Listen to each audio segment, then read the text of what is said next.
Hello everybody, it is Sunday the 15th of October. We're halfway through Vlogtober.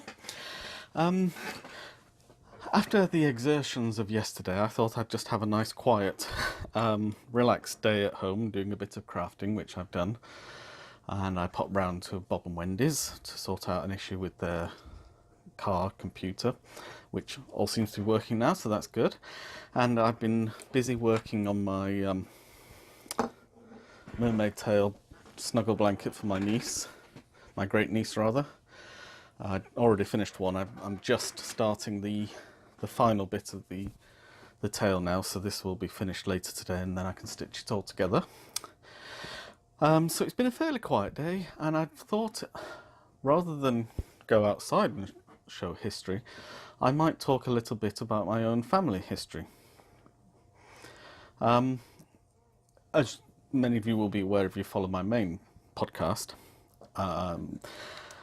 we welcomed into the world 2 new additions to the family in September, on the 12th and the 19th. On the 12th, Amber was born, and on the 19th, Alfie. And this brought to 26 the number of direct descendants for my mother. And over the last few years, before my mother became ill with her Alzheimer's, but since then as well, I've been doing some part-time casual researching of my family tree. And I thought I would just share some information about 4 members of my family. So to start in, and I'll go backwards through time, I've only gone back to about the 1430s at the moment, so early to mid 15th century. Which is still a considerable period of time, the best part of 600 years. So in 1838, my 2 times great-grandmother, so my great-great-grandmother, Matilda Padmore, was born. And what makes it remarkable from my own personal family tree is that she was born in Louisville, Kentucky, in, I think, Jefferson County, I think it is. Her mother and father had emigrated to the US the year before, in 1837. And Matilda was born in late 1838, and in January 1839 her father Vincent sadly died, leaving Matilda and her mother without a breadwinner. So they decided to return. Well, I don't think Matilda had much say in the matter. They decided to return back to England and settled in Lancashire. No, I can't remember the name. Much something or other in Lancashire. Anyway, and my great-great-grandmother, Matilda, then married Robert Ousby Huddleston, who was a chemist from the very northern part of Nottinghamshire, the very southern part of South Yorkshire, and moved to Stockport in Cheshire, which is a town just to the south of Manchester, where they ran an apothecary and general store right the way through until the middle of the Second World War, when Matilda died and my great-great-grandfather retired, and he died in the mid-1920s. So that was Matilda. So my American great-great-grandmother.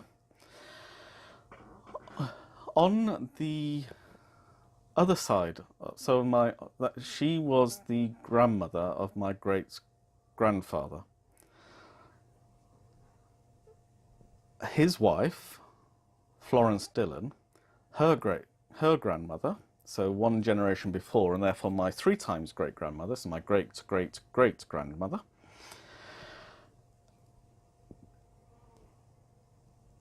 she was born in 1800, and she was born down in Wiltshire, which is down in the southwest of England.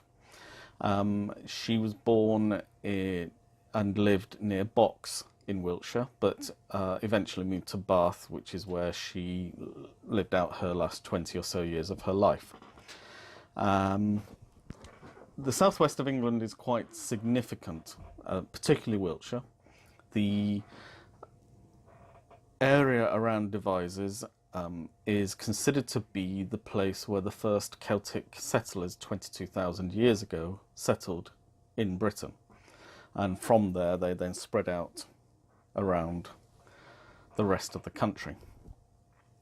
So to have a relative and a whole branch of family, because once Phoebe Scott is based in that part of Wiltshire, for the next 300 or 400 years the family is from there, and so there's every reason to believe that going much further back they're from there. So that puts me very much in touch with the original settlers in these islands after the last ice age. Toby, you can't get that birdie. Phoebe was married twice. She had 7 children by her first husband, who then died. Her children were still quite young, so she remarried a few years later and had a further child with her new husband, who then also died in 1850. So she married in 1827. Her husband died in 1837. She remarried in 1841, and he then died in 1850. And this left her very much with a young son and several daughters still at home who hadn't yet wed. And she became an alewife.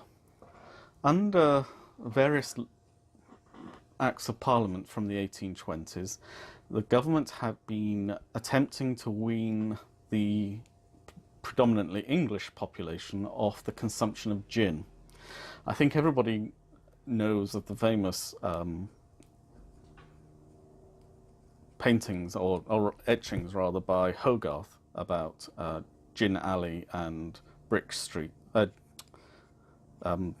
Beer Street. Sorry. And it is well recognised that amongst the labouring classes in England in the first part of the 19th century, consumption of strong liquor was a real social problem, leading to lost productivity, criminality, social disorder. And so there was a licensing act in 1828, followed by the Brewery Act in 1830 and a further licensing act in 1840, which significantly deregulated the brewing of beer and meant that as long as you owned the house in which the beer was brewed and sold and lived there as your primary residence, you could open your own brewery. And that's exactly what Phoebe did. In the 1851 census, she is described as a beer seller and as the head of her household. And beer seller was the name of the profession, but the medieval term would have been alewife. And it's a curious thing because as far as we can tell, all the way back in ancient Mesopotamia, when the brewing of beer first began, it appears to have been a feminine occupation.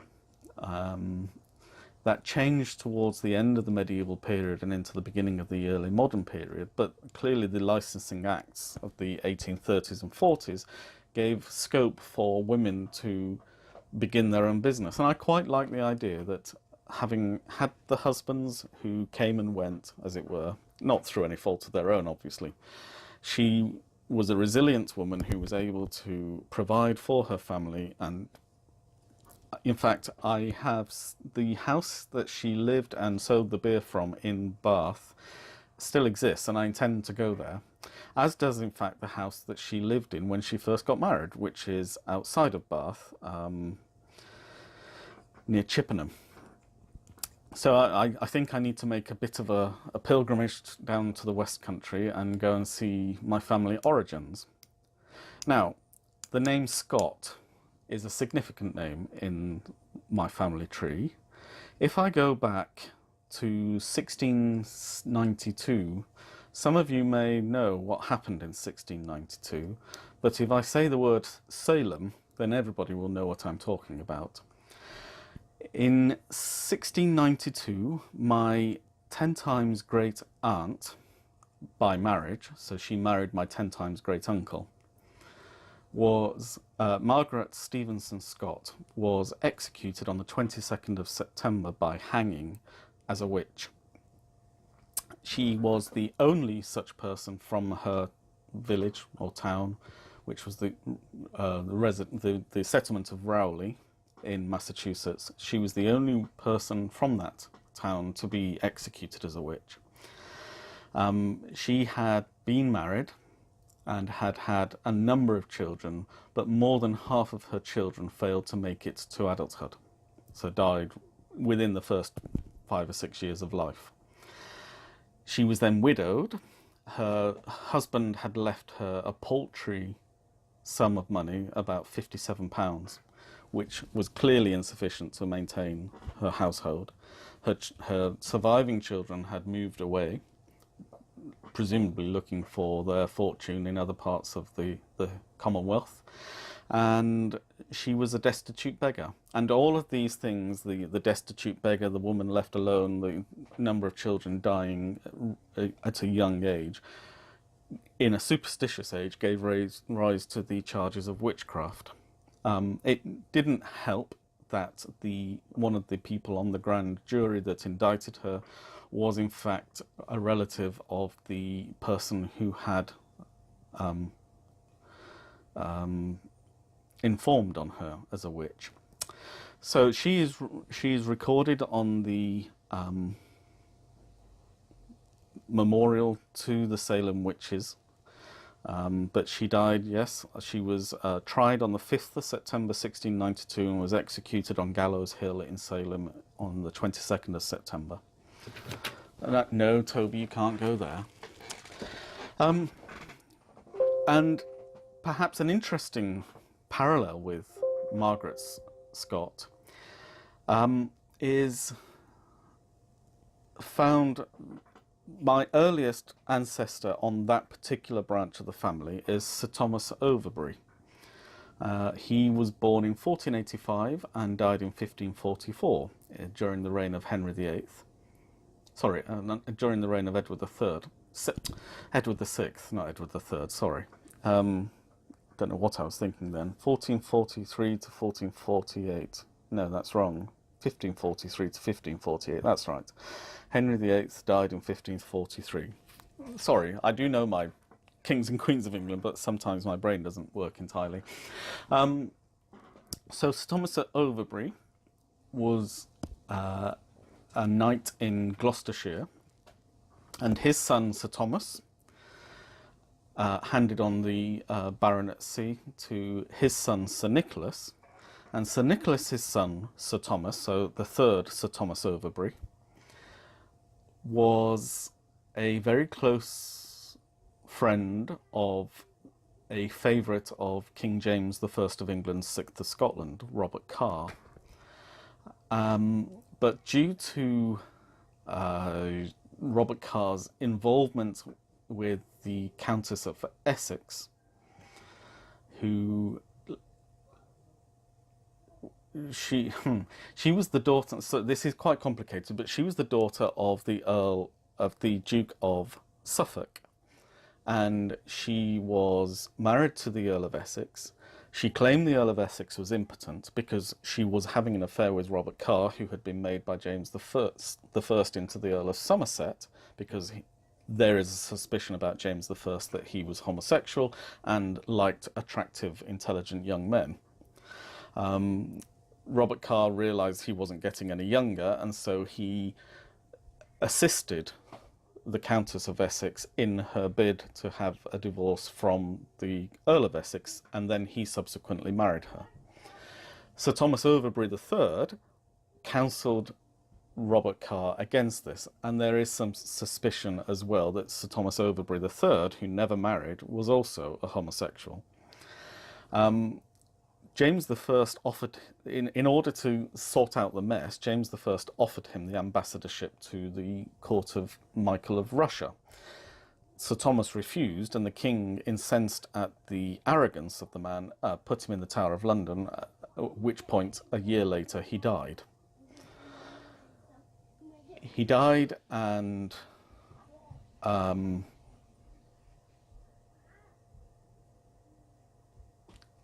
about 2 years later, it became apparent that he had died from poisoning, and the king was being implicated in the plot to kill Sir Thomas. And so the king had the Countess of the Earl and Countess of now Somerset indicted for the murder. They were both found guilty with 4 accomplices, but because of their rank, they were pardoned by the king, but the 4 accomplices were executed on the orders of the king. The significance of Sir Thomas Overbury III is that his sister, Elizabeth Overbury, was the mother of Margaret Scott's husband. So Sir Thomas was the uncle of Margaret Scott's husband in that sense. So tragedy seemed to follow the family at that particular time. So I just thought these were 4 interesting characters, 2 American, well, one natural born American, 1 naturalized American, and people of different social standings, which I think gives some insight perhaps into the interplay, if you like, between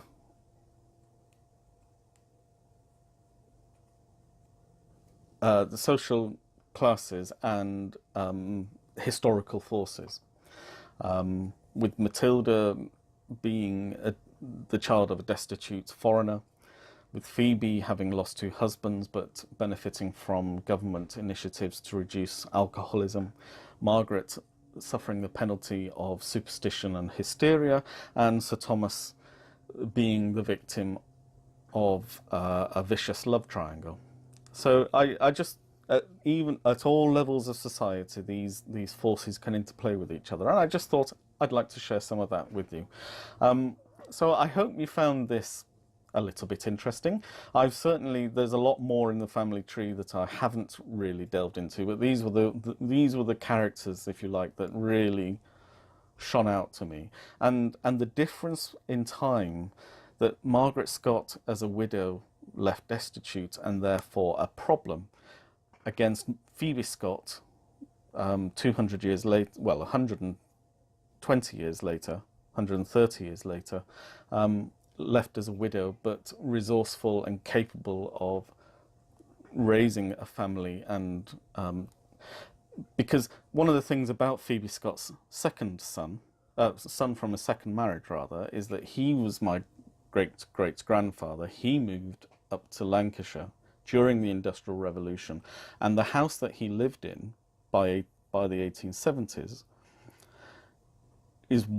was a big villa facing a park, not very far from where I grew up.